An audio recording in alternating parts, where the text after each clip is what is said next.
跟住呢一邊一間房仔。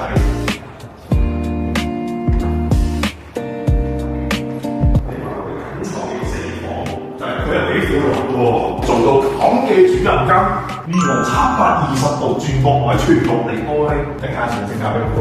呢度仲有個衣帽間，佢就係鑽石位嘅淋浴間咯。啊，佢呢個就 open kitchen。喂，我覺得88嘅主人房嘅洗手間比99個要大喎，用起身而且仲要舒服喎。嗱，呢一度咧就係港新城嘅嗰個濕地公園啦。你見到左手邊嗰個咧，耗資非常之巨大啊！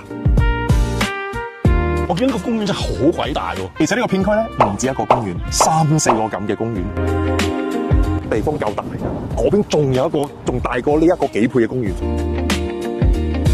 假日週末咧就最多人喺度露營啦。哇！呢個親子活動非常之好，香港真係好難有，可能要揸1、2個鐘頭去到新界啊、西北啊嗰啲地方先有咯。你見到成個港新城嘅規劃咧好完善嘅，商業配套全部喺中間，咁住宅咧就環繞住成個中央配套嚟起嘅。無論你買喺邊度咧，去翻個商業中心，個距離都差唔多，行路咧可能行到5到10分鐘。咁你見到右手邊香港嘅朋友咧就一定知道呢一條路噶啦，就係港珠澳大橋嘅西延線。你出咗關口，你揸25分鐘，一落橋就嚟到港新城，所以呢度絕對係咧香港嘅朋友仔喺內地置業啊、養老啊、度假嘅首選嚟嘅。你睇翻啲尺價其實都好平，一套3房都係講緊百幾萬，個生活成本非常之低。